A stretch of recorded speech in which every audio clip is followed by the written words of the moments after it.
Bonjour, good morning.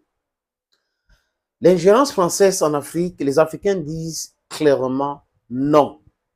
Je répète, l'ingérence française en Afrique, les Africains disent non et non à cela. The interference of France in Africans' affairs, Africans are saying no to that. I repeat, the interference of France in the internal affairs of Africa, Africans are saying no to that. Vous savez, la France ne peut pas s'immiscer dans la politique intérieure des pays du Moyen-Orient. Jamais. Cette France les respecte. La France ne se mise pas dans la politique intérieure des pays de l'Asie.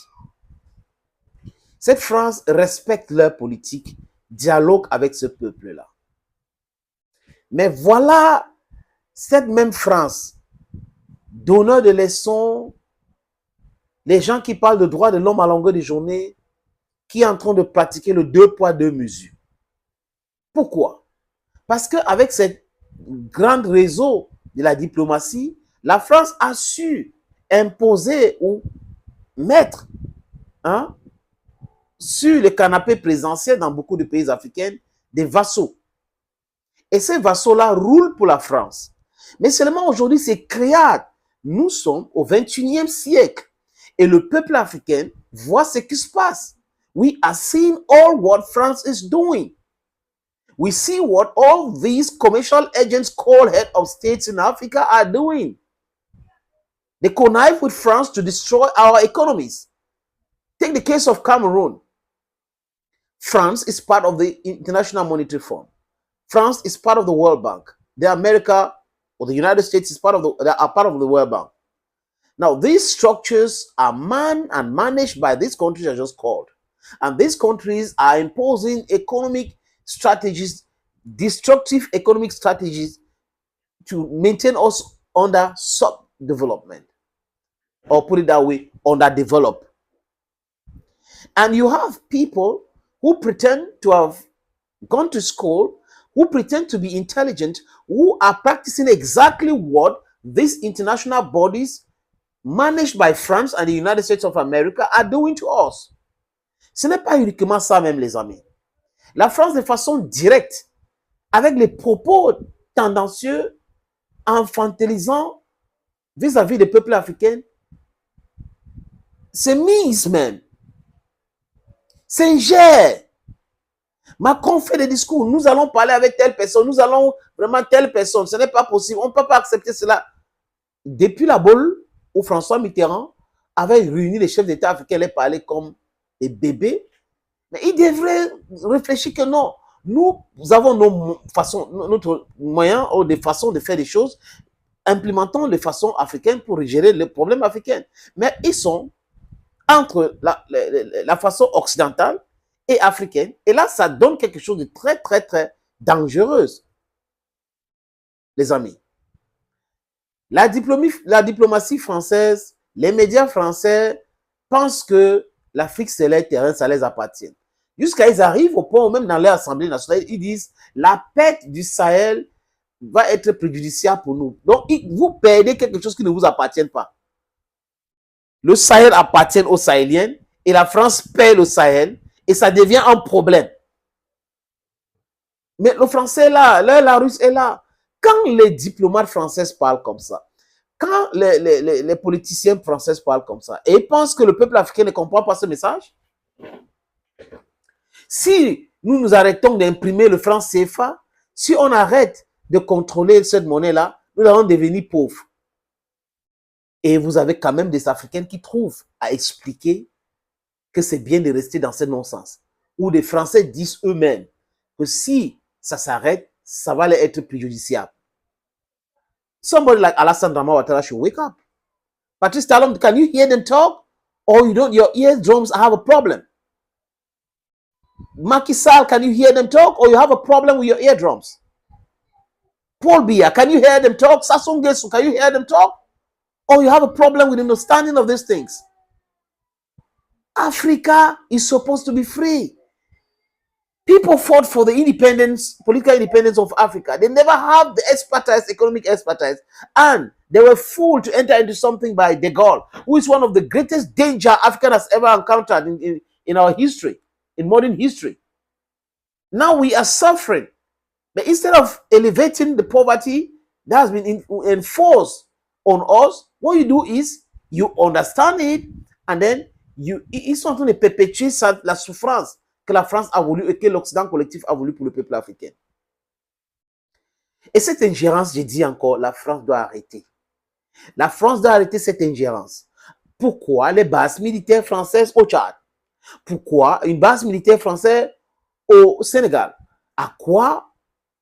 Pourquoi la France a une base militaire en Côte d'Ivoire? Pourquoi la France a une base militaire au Gabon? C'est pour déstabiliser ce pays-là. C'est pour créer les coups d'État. C'est pour mettre la pression sur la classe gouvernante pour continuer à piller. Voilà la raison pour laquelle ces bases militaires sont là.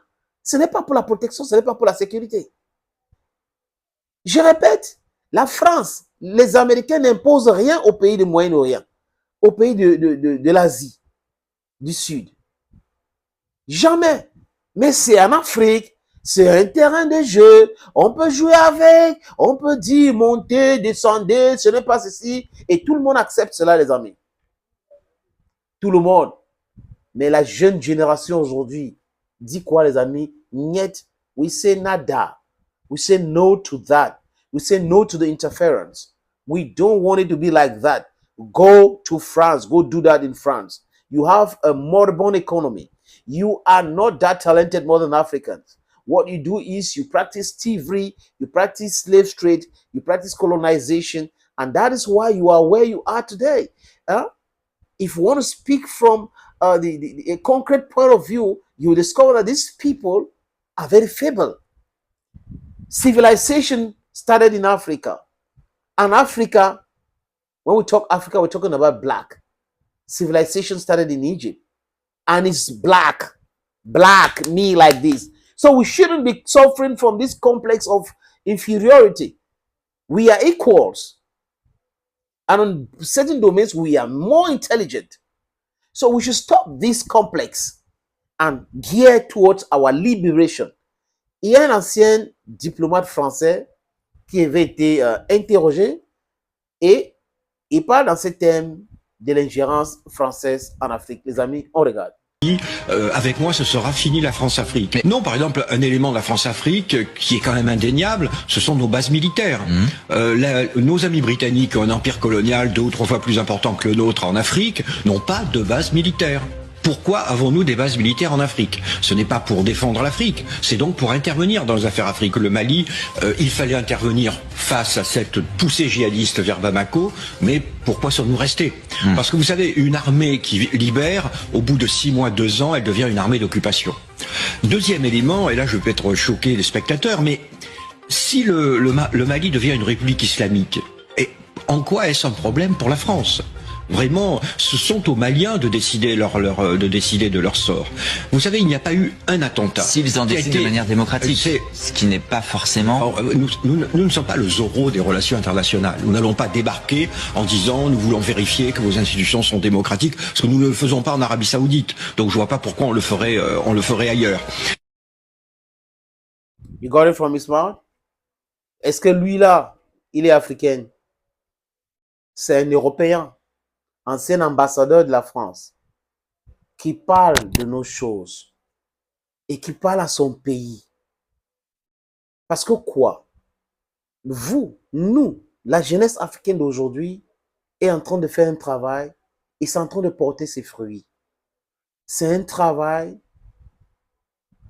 d'éducation, c'est un travail de lutte acharnée pour nos peuples, pour notre avenir. Et il y en a qui comprennent cela. Et on leur rappelle leur double langage, leur double standard. Ceux qui sont en train de dormir encore, réveillez-vous. Because the fight needs to continue. Africa needs to be free. We have to do everything humanly possible to free this continent. We don't owe anybody anything. If there's somebody who owes us, it is the imperialists. Because they enslave us. They colonize us. They destroy our cultures. They destroy our religions. They destroy everything that was important to us. They destroy Timbuktu. They destroy Egypt. They destroy the black man. But today we are like Phoenix. You understand? We are coming back stronger. And the youths of Africa today should know that the change we are talking about is in their hands, in your mindset. We should start by refusing this complex. You know, when you change your mindset, education is something very important. Knowing your history and then knowing where you're going to and where you're coming from is also very important. Ladies and gentlemen, thank you so very much for watching. It's always a pleasure having you watch videos on this platform. Stay blessed and bye-bye.